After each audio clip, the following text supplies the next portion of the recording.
Broadcast is now starting. All attendees are in listen-only mode. Hi, everyone. This is Shelby with Quest, and thank you for joining us for another day of Innovation Week. Our session today is Alert JD Edwards Cybersecurity Threats, and our speakers today are John Bassett and Josh Smith from GSI. I've got just a few housekeeping notes to go over before we get started. All attendee lines are in mute and will stay in mute throughout the presentation. So if you do have any questions, feel free to drop those in the questions drop-down box on your GoToWebinar panel. We'll answer those at the end of today's presentation. This session is being recorded and it will be uploaded to the Quest content library, and all attendees will receive an email when that is available. So at this time, I'll go ahead and pass it over to John, who will get things started for us. Hi, everybody. Welcome to today's webcast. My name is John Bassett. I'm the EVP of Managed Services with GSI. I'm also our Chief Technology Officer, which is why I'm attending this session, along with Josh Smith. Josh is our Infrastructure as a Service Manager. He comes to us with many years working with support organizations around the infrastructure. Josh, welcome to today. Hi, everybody. Thanks for attending. Next slide, please.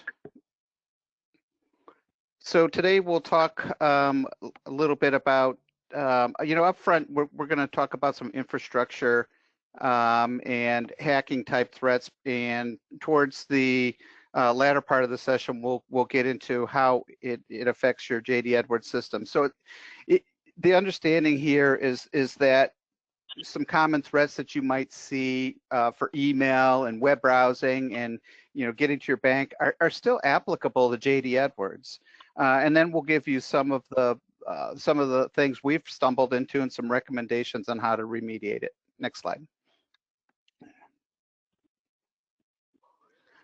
So let's, we're about a quarter of a way into 2020, but most of the data that we have is relevant from all of 2019, as they spent the last quarter putting together. And much of our data here is going to come from multiple sources, but primarily we obtain it from Verizon. Next slide. Verizon's actually pretty good at identifying security breaches. So just a few definitions to help us get started. And up front, you need to kind of understand the difference between a security incident and a breach. So one, it being quite a bit more severe, and the other just something that you have to remediate. So an incident, just reading off the slide, it's a security event that compromises the integrity, confidentiality, or availability of an information asset. Now those terms, the integrity, confidentiality, and availability, come from both the NIST framework and ISO 27001, and those two frameworks are the most widely available options for you. The kind of, to describe it, would be like going to the bank to get some money, which I know you can't do right now real easily without going to the drive-through. But when you go to the bank, you expect that the bank will, they have integrity, they have protection so that people can't come in and get your money. Confidentiality, they don't share that data with other people. It's just that if you have $1,000 in the bank, or $5,000 in the bank, or $2 in the bank, or negative 25, that's your business. It's not anybody else's, and you need to know that they're taking good care of you. Availability, another story. If you have $500 in the bank and you want to go get 300 of it to do some grocery shopping, it's nice to know that you need to know that your money will be available to you in a timely fashion. I know if you've watched old episodes of Gunsmoke or heard about some things that happened in the 1920s, then there was run on banks. We haven't seen a lot of that. Even with today's crisis, the availability of your funds are still there. A breach, maybe much bigger thing. Confirmed disclosure, they got your personal data, and they're not authorized to be there. So next slide, please. So some 2009 statistics based on data breaches, and so these are just classified into four categories: data breached victims, who was attacked, tactics used, you know, how did they get your data, what were some of the threats, and what were some of the common themes there. So you'll notice on the data breach victims, notice 43% of data breaches involved small businesses. And I think the reason that's the case, and this is just my opinion from studying it, is they go to small businesses because they may not have the money to pay to stop it. And it might be just easier for them to, you know, pay a ransom or something like that. So that in and of itself is a sign. If you're a small business, watch out, they're coming after you. Tactics used, 52% are from hacking and other ways. The biggest way to get into somebody's system is not necessarily to hack into your system, but to get you to give them the credentials. You know, if you have to break a 2048-bit encryption, that's going to be a real challenging programming thing. But getting somebody to give you the legitimate credentials is very, very easy. So some of the threats, you know, you have to kind of know where your threat is coming from as well. Is it coming from the outside or inside? That's really good movie called The Inside Man. I recommend everybody go watch the Inside Man movie. It's based in London, but it shows how this one hacker infiltrated a company by getting a job as a security officer. So, you know, there's people on the inside that are a part of that as well. So almost all of the, you know, the commonalities is like, why are you being hacked? What are they looking for? And you have to understand that as well. 71% of the breaches are financially motivated. They want money, but it might be as simple as, you know, and this is the case of the Inside Man. You know, there was somebody that wanted inside information on buyout. You know, so it had nothing to do with immediate financials. They wanted to learn about the company.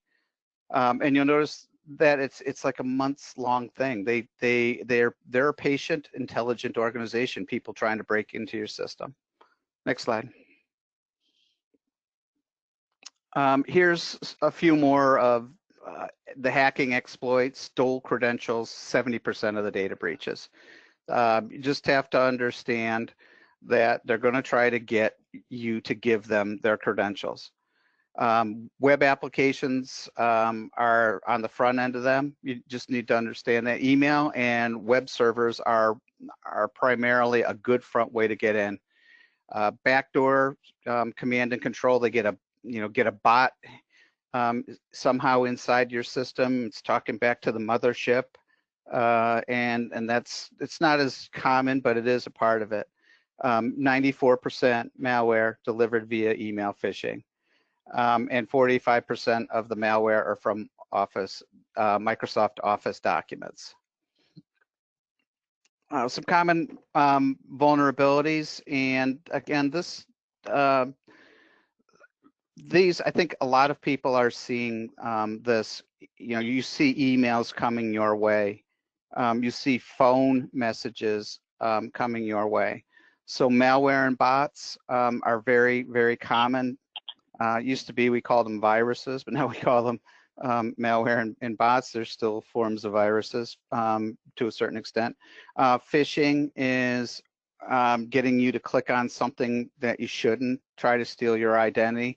And then there's the old denial of service. And I've got a good example. I had to stand up a server in Microsoft Azure 6 months ago, and I was just installing the operating system.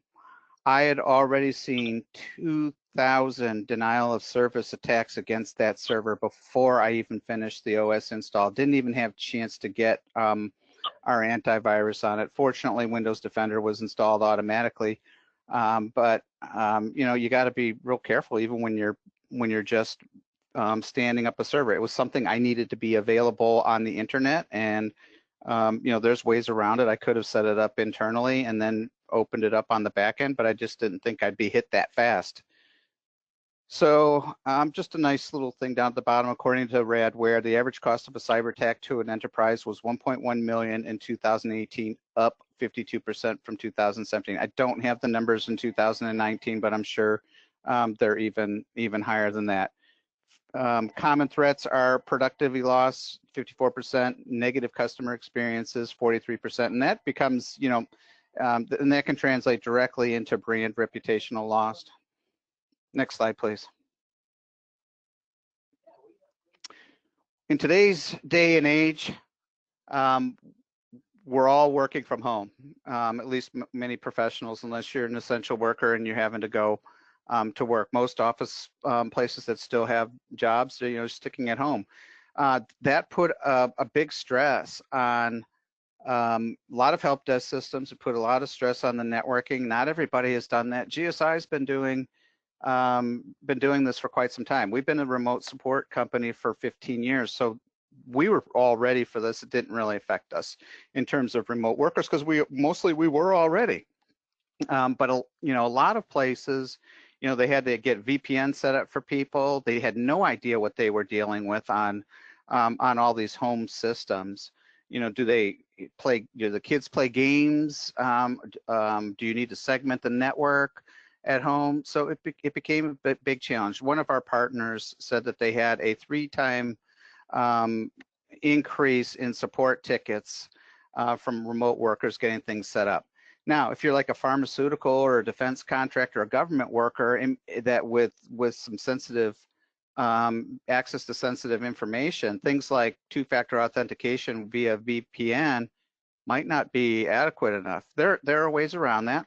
There are secure hardware devices made by Cisco, Fortinet, and WatchGuard that you could implement, but they're a little bit expensive. They're going to be anywhere from $500 to $1,000 per node. I have a sister who works for a healthcare company, and she lost her internet connection, and it was over the holidays, and the healthcare place required her to be working because it's one of the busiest weeks of the year. So she came over to my house. I thought she was just going to plug her laptop in and VPN in. No, she had brought her whole VPN and architecture hardware with her, including the router, and she was not allowed to use Wi-Fi at all. So, those are things you have to think about.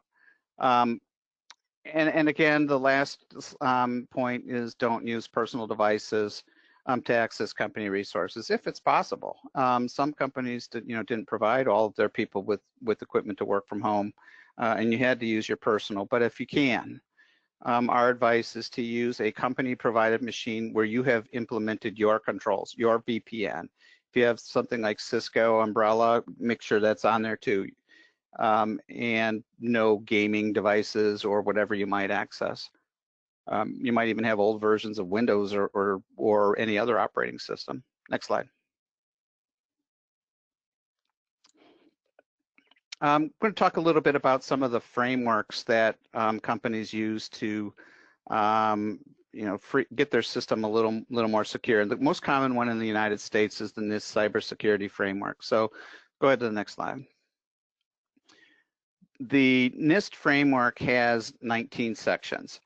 Now, NIST is not for everyone.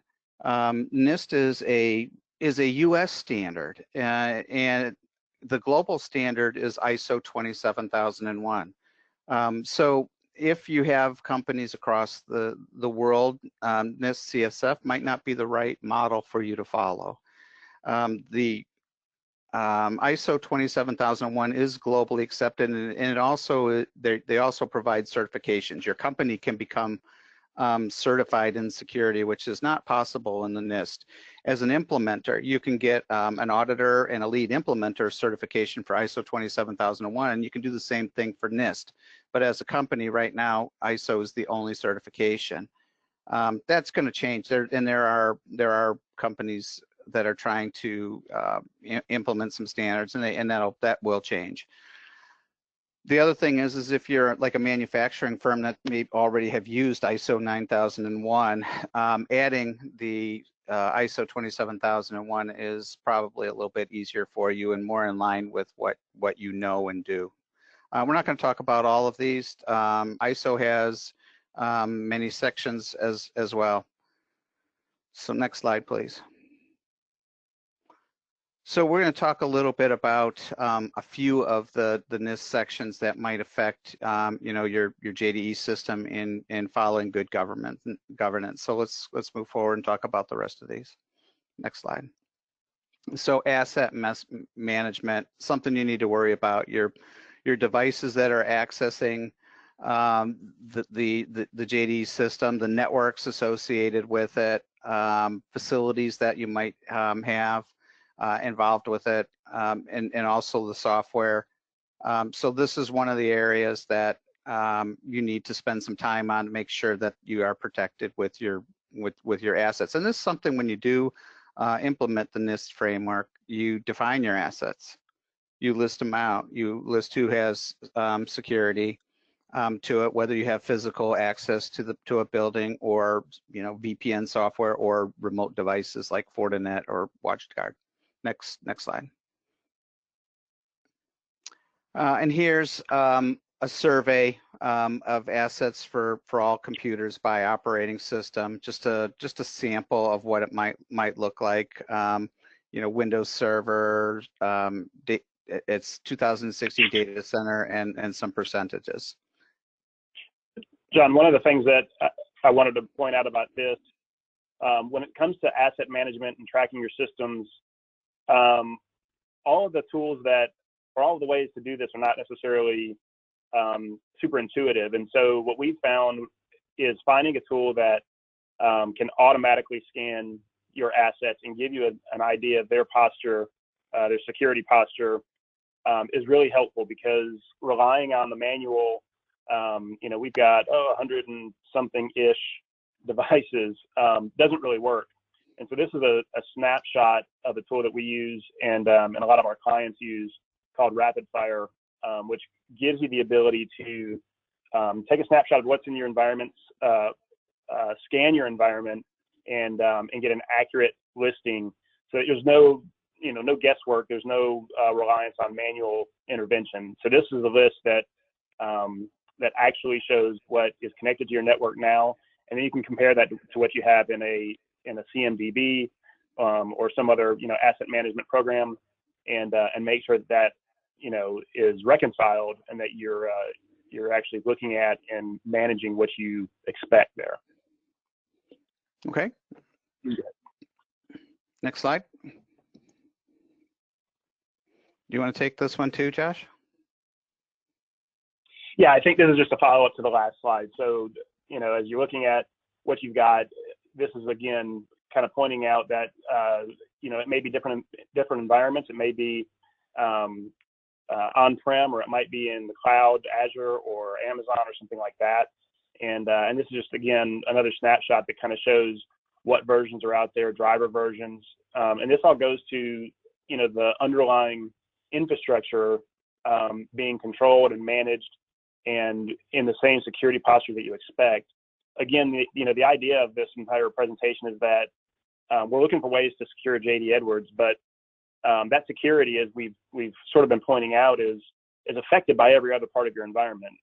Whether you're on email or you're browsing, anything that's connected to that environment is susceptible. So this is just really trying to show the importance of a holistic view of your environment from the infrastructure up, and this is a snapshot again from Rapid Fire to show what tools can give you the kind of information they can give you to help protect that environment. Next slide.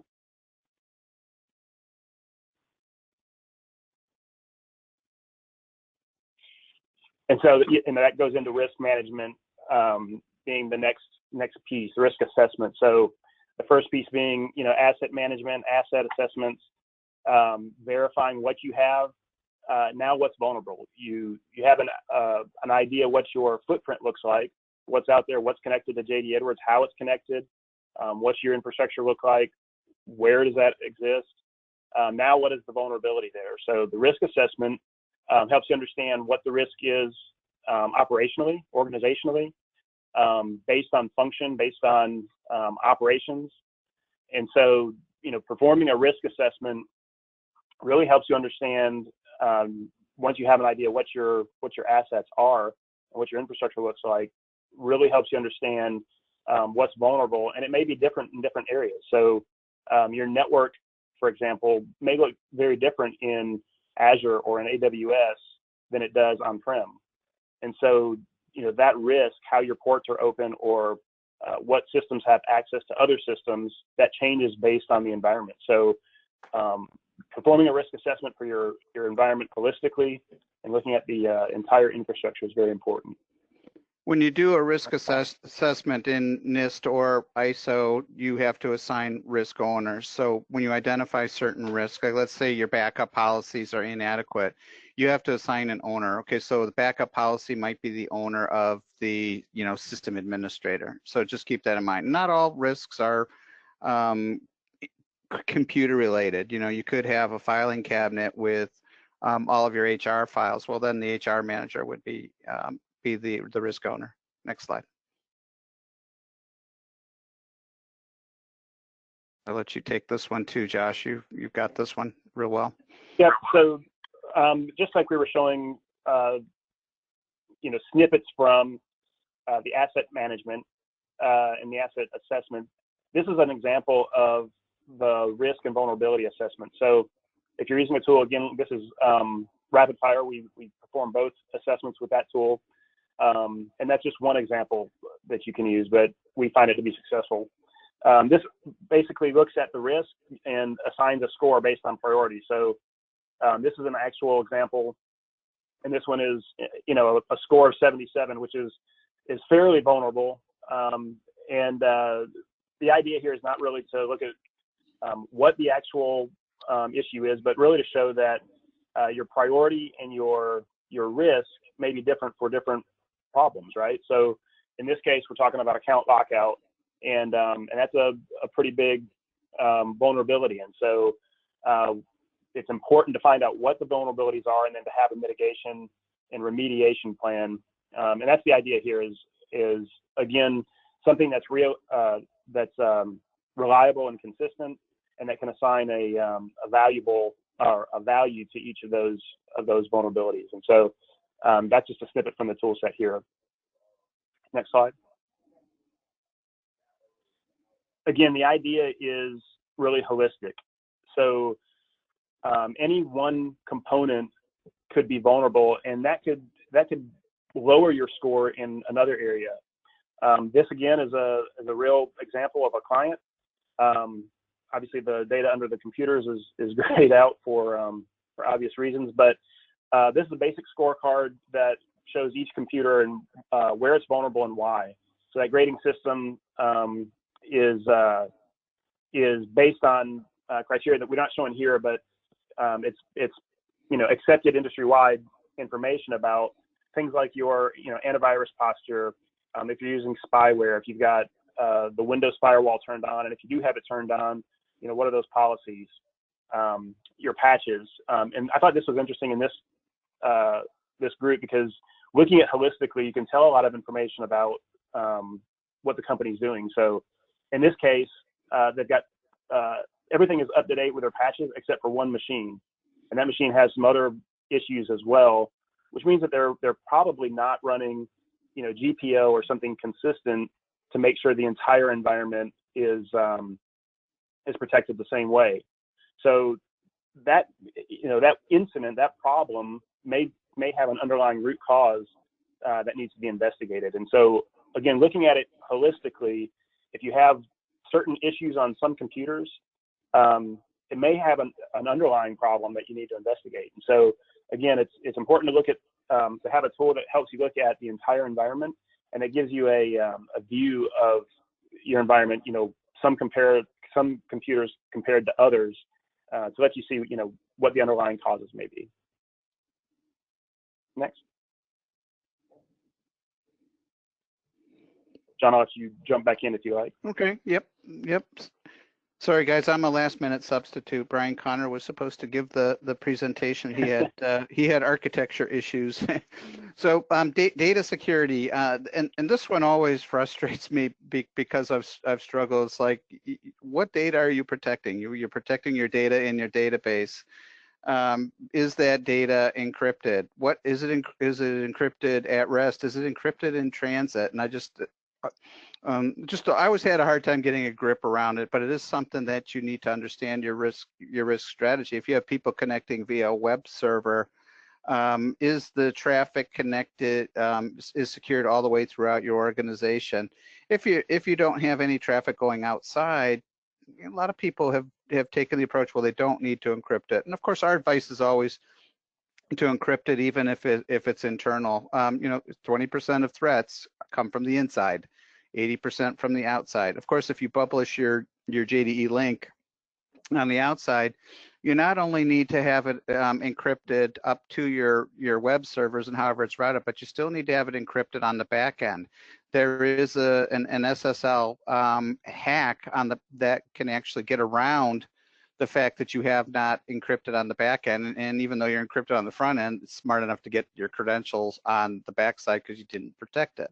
So you got to think about your point-to-point, endpoint to endpoint on security, all the way from being stored in the database to your encryption technology and in transit, and how are you connecting to your partners as well. Next slide. So this data security slide comes from a vulnerability scan of a certain website, and some of the things that the data scans look for when they're looking to see if you have holes are like open ports. Did you leave an SSH port open? Did you leave RDP open to the public? You may or may not want those ports open. Have you implemented the proper SSL certificates, and have you implemented correctly? Did you use a 1024-bit encryption scheme when you need to maybe have 2048 to be more secure? Web application headers is a big one. Most people don't recognize, and I'd probably say 75% of all of your companies have insecure web application headers. TLS 1.0, 1.1, SSL v.3 have been hacked. Have you modified your web pages to make sure that those protocols have been locked down? And can you lock them down? Maybe you've got clients that have older browsers. It's something you need to work with. At GSI, I had argued with our marketing team that said, hey, we've got to keep that open. We've got some old browsers, and I said, we've got to lock it down. And guess what? We did. We removed that, and nobody complained. So I'd say all of our clients was able to adopt a more secure header and involving proper controls there. You can control it at your browser end, but I also think it's wise for you as a company to have your website headers looked at. Mobile application security as well. You're using an iPad or a cell phone, and that's another area that you need to look at. Next slide. A couple more things on this. This has to deal with like malware servers. Did somebody get at your system? Do you have botnet infections? Do you have a system that might be potentially exploited, but unsure? You might have some, like if you're like a company that does emailing, you're going to look. You may very well look like a company that is a spam propagator. Well, you sort of are. You're an email. You're in the business of sending out broadcasting emails. So there's some things to look at that may or may not work for your company. Next slide.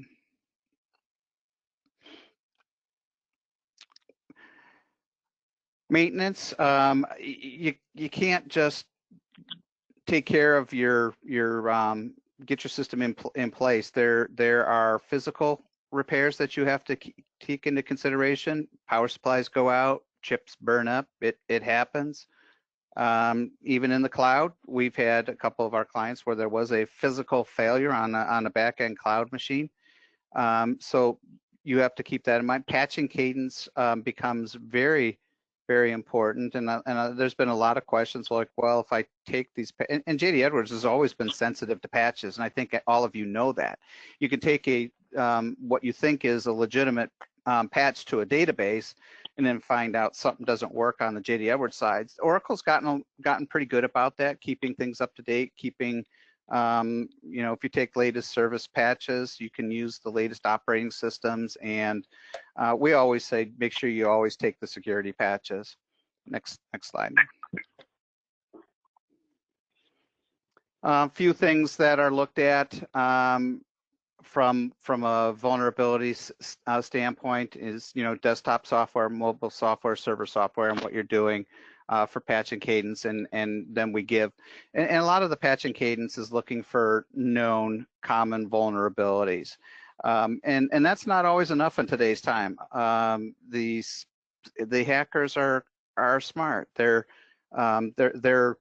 not going to be following or not necessarily using something that is known. They're going to be coming up with something new. So you kind of need to have, you know, some back-end software, antivirus, next-gen antivirus software that looks for bad behavior, not just the common vulnerabilities. Next slide.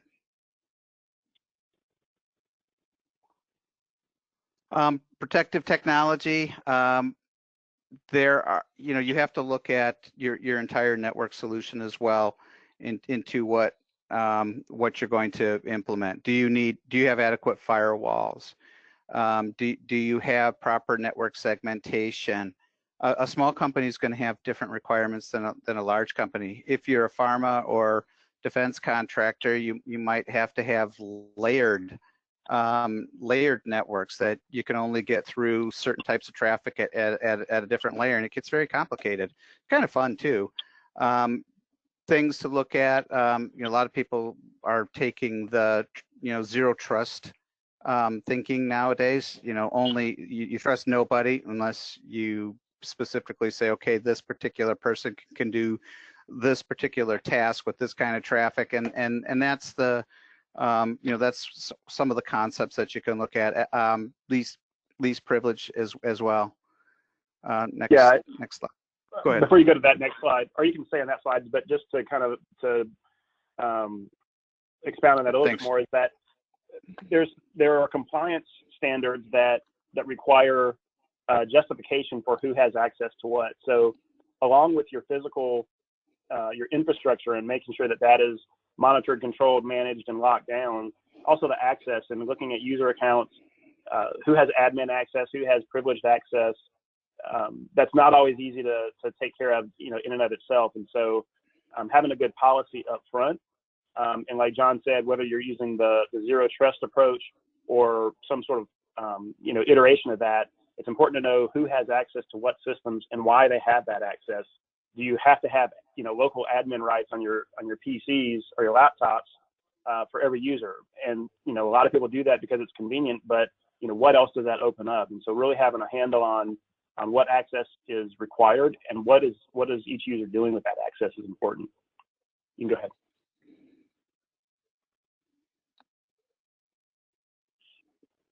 And just sort of driving home that point is again, doing this manually is just about, I won't say it's impossible, but only because nothing is impossible.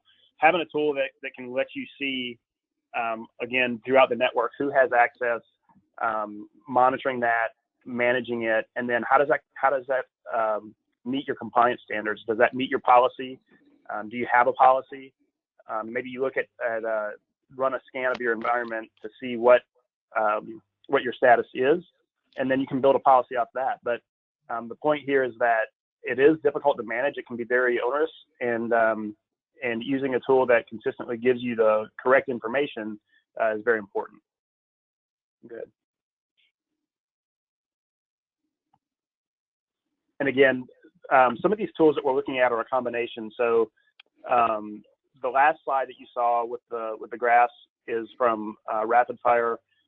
We use a couple of tools, you know, both internally, and we have recommended this to our clients, but and they suit different purposes. So we've mentioned RapidFire because it has the ability to scan and give data on your network in general, general network health, I should say, but also security health. And so that's one tool. We also use tools like BitSight that can give a rating and can tell you how vulnerable are you from the outside? John talked a little bit earlier about what ports are open, are you using secure headers, what do your certificates look like? A tool like that can give you a rating and can give you an industry best practice guidance in those categories is very important.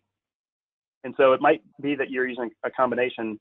Another thing that affects security, but you may not think of, is capacity and performance. We've developed a tool called Genius that's specifically for the J.D. Edwards environment. And having an idea of what your capacity and your performance looks like using a tool like that really helps you identify root cause analysis or perform root cause analysis when you have an issue. Sometimes a security issue can cause a performance issue and vice versa. So again, having a good tool set is critical, and especially in these complex environments. And I think, I'm more on the infrastructure and security side. John has got years of experience on the J.D. Edwards side. I think everybody would agree that J.D. Edwards can be very complex, and so having a good toolbox is really important for getting accurate and consistent information. Yeah. Also learning some of those buzzwords can be a little bit, SPF and DKIM and DNSSEC. It takes a little time. If you haven't seen them before, you need to do the research to know if they truly affect you. Go ahead.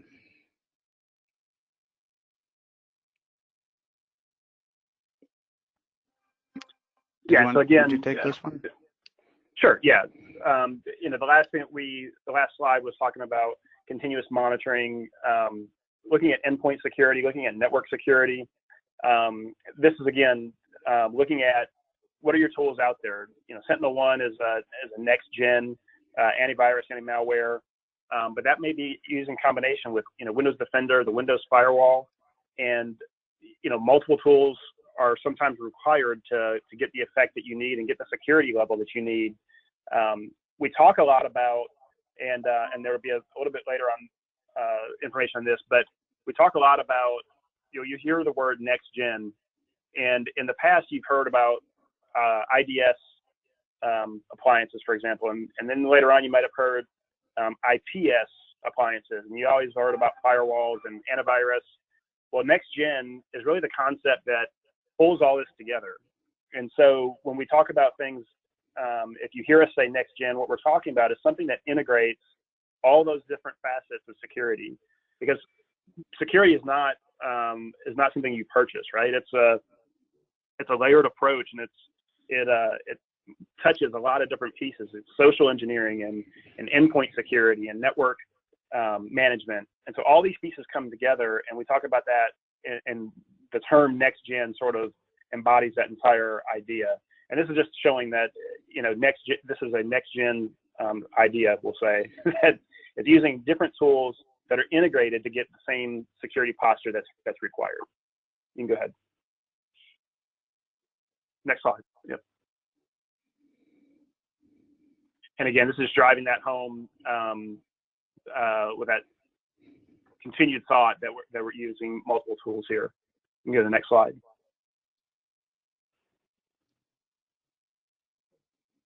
So the slide says recovery planning, but we'll just take the term planning in general. Everything that we talked about so far is kind of getting up to an incident happening or a breach happening. Later on, you'll see the phrase that it's not a matter of if you're going to be hit, but when. And more than likely, I won't say that everybody on the line today has had a breach, but everybody here has had some sort of attack.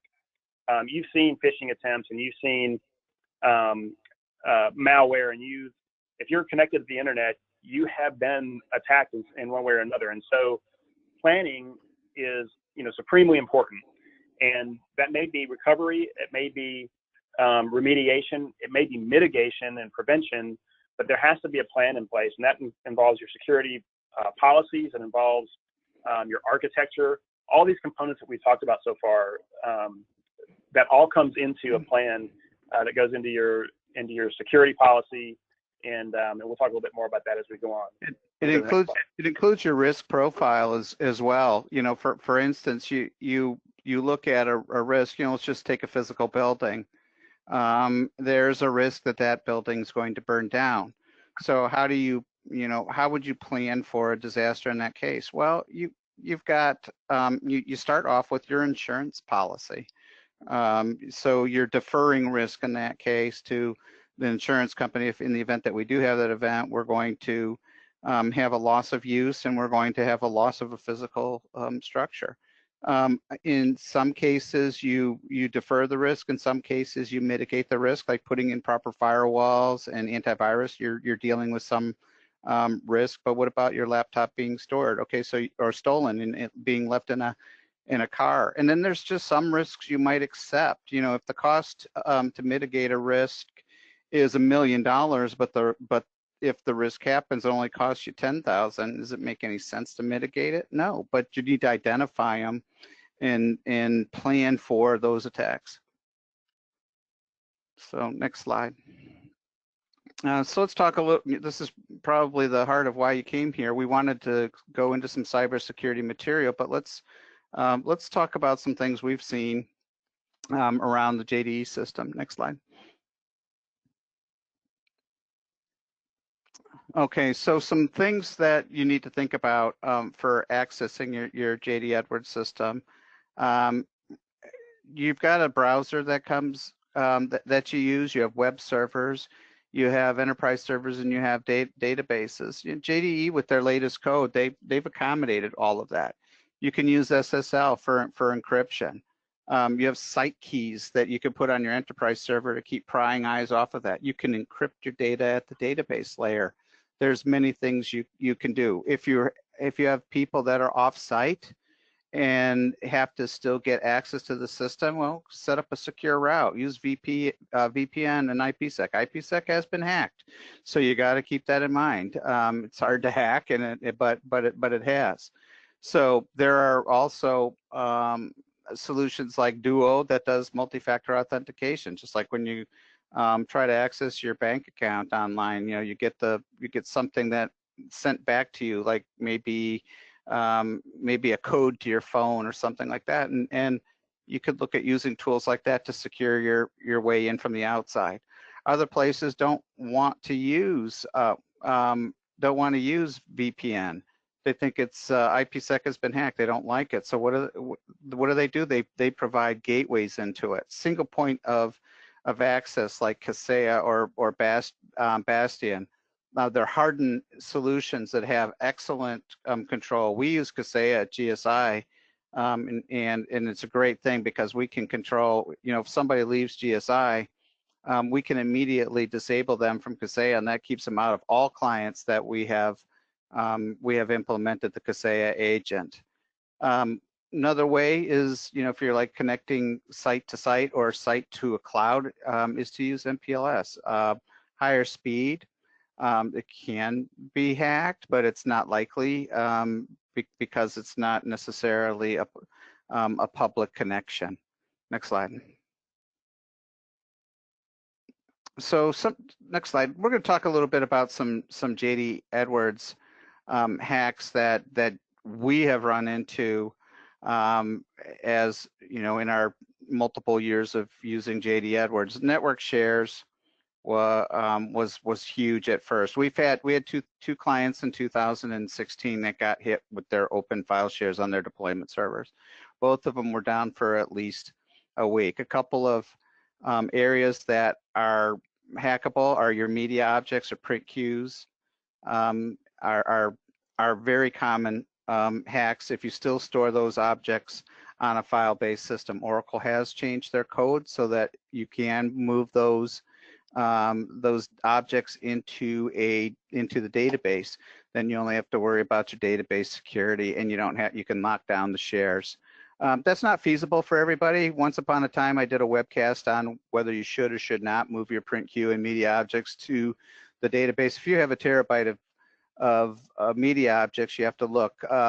Do you really want to do that? Database storage is expensive. File storage can be much lower cost, especially if you use spinning disk. for things like print queue files that aren't being accessed all that frequently. Once you've accessed it, you never access it again, or rarely. And if you have like a 2 or 3 terabytes of data, it could be an expensive and time-consuming task for you to get your media objects there. Print queue objects are on a print queue by print queue basis, but media objects is an all or nothing thing. Another one that we've seen is the remote desktop. And my understanding is Microsoft even recently downgraded one of its tools for getting into RDP due to being hacked. So one thing that you can do in clouds like Azure is you can go to just-in-time ports, and that's really kind of cool. The port remains turned off. If you try to connect to it, it's listening to see if somebody's trying to connect on that port, and if it sees it, then it opens it up. One of the very common areas we've seen hacked was WebLogic and WebSphere. We had in 2019, there was a major flaw in WebLogic, and it turned your web server into a Bitcoin miner. It actually hit one of our junk labs. We'd set up some labs for some testing, and we didn't implement the patch, and we got hit. We had several clients that also got hit. It wasn't just us. JDE itself, if you have an open policy, you might be vulnerable internally to people hacking it. We always recommend implementing a deny all, grant back in. Might even consider using all out or Q software for security maintenance and segregation of duties, et cetera. GSI does have a JDE security practice. Next slide. So here's some of the things that we have run into. These are all real things that we have experienced with our clients. I mentioned this before. 2 clients, network shares. One did not have a decent backup and had to rebuild their deployment server. They weren't an active client of ours. They weren't on support, but when they got hit, they did come and ask us for help. Another client was during an implementation, and it didn't distract them too much.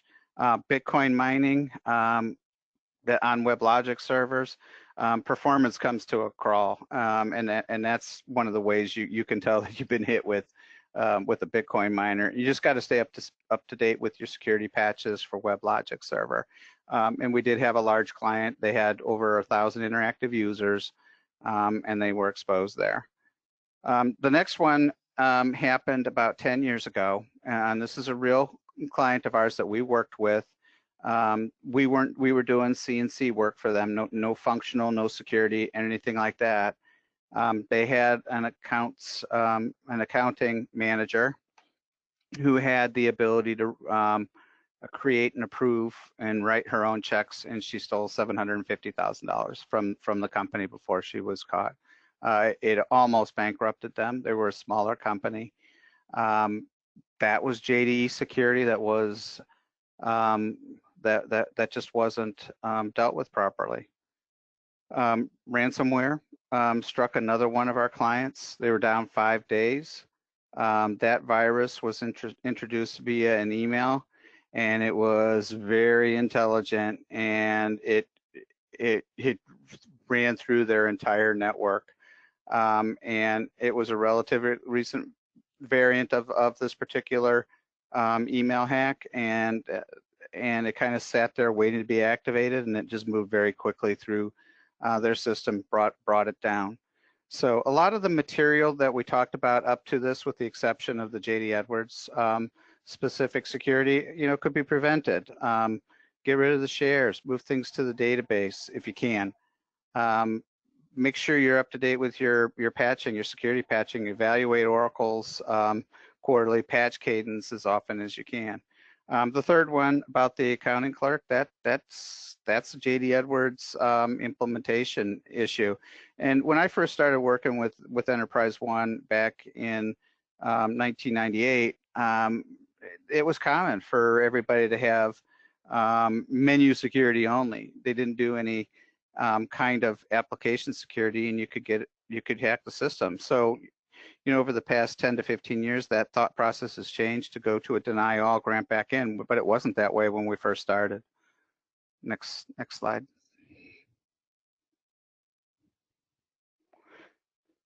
So this is our lovely comment. Keep calm and carry on. Yeah, and think about that. You know, that is the hardest thing in the world that you can do in terms of panic, and being prepared is the only way that you can keep calm during an attack. But do your best to be prepared. Know who you need to call if you suspect a hack, and get those people and be prepared.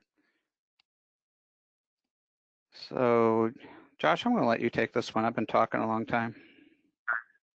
Yeah. So, in everything we talked about, we've mentioned some tools that we use, and we've mentioned, you know, different things that you can do for your assets and you know, all these different points, right? And this all comes down to you know, what are you going to do to get your plan together? And what you see on the right sort of follows the NIST idea. You know, design, deploy, test, remediate, improve, and that goes back into a design. And you know, all those things go around your IT governance. They go around your risk management, any compliance if you have, you know, SOX or PCI or HIPAA, any of those things that affect your business. You know, it all is built around that framework. And so we really recommend getting a third-party assessment. We do these assessments ourselves. We use the tools that we've mentioned along with others. Some of that is our own methodology that we've incorporated because we've been in the JDE business for years, and so taking that knowledge of JD Edwards and combining that with our infrastructure expertise, we recommend, you know, a third-party assessment if it's not from us, you know, from somewhere. The next thing is you know, look at your environment, look at your endpoints, look at your network security, and look at what you've got in place if you have a cloud environment. And so we mentioned earlier next generation solutions. Make sure that is the case, that your tools are able to communicate and understand each other, that they're integrated. So if your firewall is a next gen firewall, it will have things on there that incorporate IDS and IPS. So not just identifying threats, but also preventing them. It'll integrate with your antivirus and anti-malware. It may integrate with your DNS protection, like Cisco Umbrella or something like that.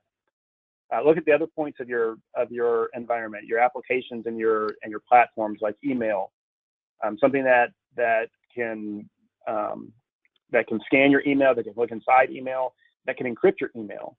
So, you know, we mentioned Proofpoint here. It's a tool that we like, but there are others out there that can look at spam, that can look at phishing attempts, give you some sort of heads up before things happen, can quarantine if necessary, and can protect so that these things don't get into your network in the first place. And then look at your infrastructure. So network segmentation, John mentioned a little bit earlier.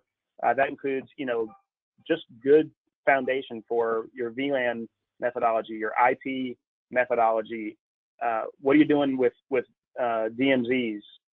Making sure that your network is set up so that access is limited and only given where needed. If you're doing something like, you know, the entire country is doing right now, which is remote work, look at things for encryption. You know, we talked about encrypted email, and earlier we talked about VPN access, but all that ties together. So there are different methodologies. John mentioned MPLS on a slide or two ago.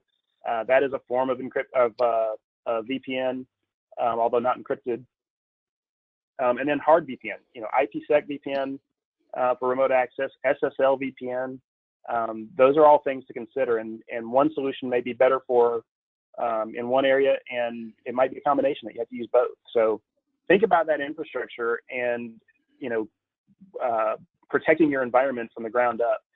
Infrastructure, good practices on the design make the prevention and protection a lot easier.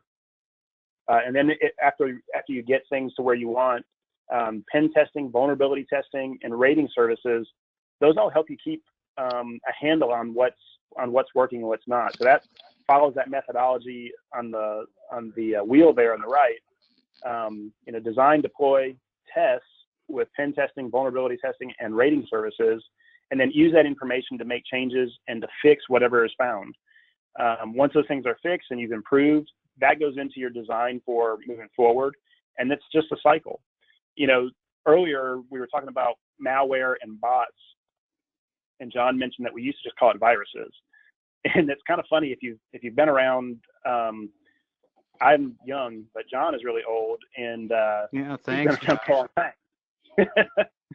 So he's seen the evolution of these terms, right? And it's true that it used to be viruses, it used to be IDS, and now that's changed to IPS, and it's changed to malware and bots, and it's changed to next generation. This stuff keeps changing, and so having a plan today is not going to be the same plan tomorrow. So you've got to keep going, keep improving, keep designing, because you know, nefarious would-be hackers they're not stopping. That's, you know, there are groups and organizations that are set up just like businesses to create ransomware and to create hacks that, you know, take you down for whatever purpose, or to you know, get money and finances from you. So that doesn't change, and in order to stay protected and to stay resilient, you need a plan that keeps moving. At the end of the day, the chances are good that some way you will be affected by a threat. And so to have all this planning for remediation and prevention is critically important, but to also have a plan for what happens in the worst case scenario. And in terms of something like ransomware, if you have a plan in place ahead of time, it can be the difference between being down for 2 weeks or being down for an hour. And we've seen this with our clients. I had a client who's not a GSI client in a past life. They were hit with ransomware 3 times within 4 months. The first 2 times they didn't have a plan, and so they were going to tape backup, and their, you know, Active Directory was affected, and it took them weeks to get back up. The last time, once they figured out what was going on, they never did pay the ransom, by the way. But the last time, they had a much better backup plan, and they were able to find where the threat was coming from. And the last time that they were hit, they were able to block that from any further threat, and they were back up within 2 hours rather than, I think it was 2.5 weeks the first time. So having that plan in place, having good backups, having a DR process is all part of your security posture and your security planning. So that's sort of our recommendation, wrapped up in a nutshell. You move on.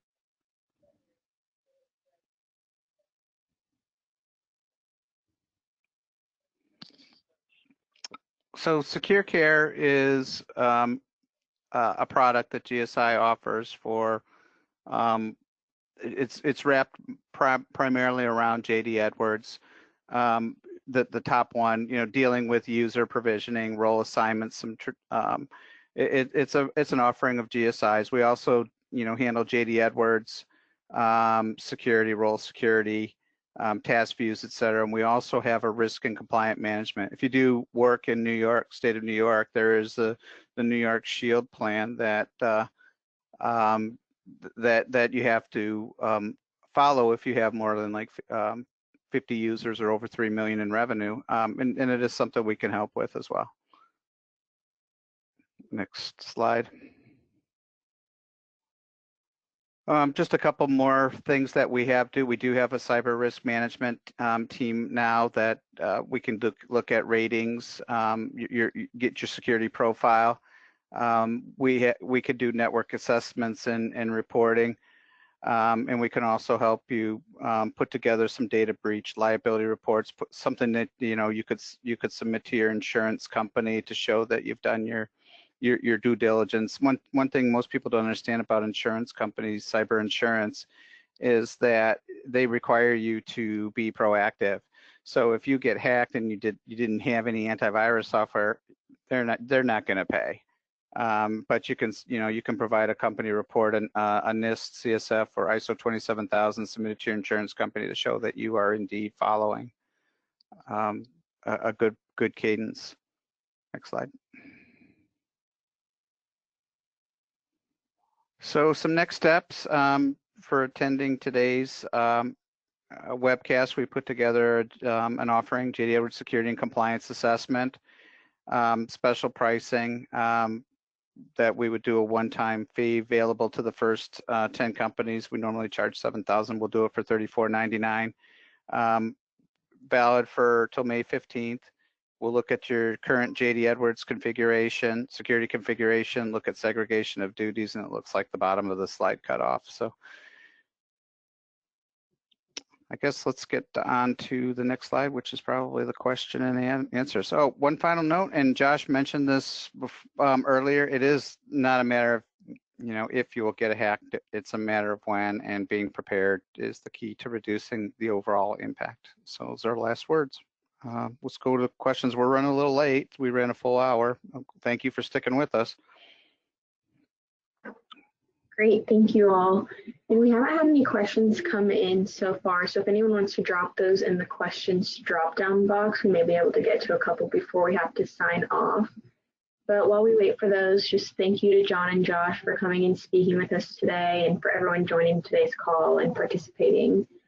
We have our next round of sessions for Innovation Week starting in about 20 minutes at 12:30 p.m. So we hope to see you all there and at the rest of the sessions throughout the week. And it looks like we haven't had any questions come in, so thanks again to the GSI team. All right, thank you everybody for joining. I hope we hear from you soon. Thanks for your listening.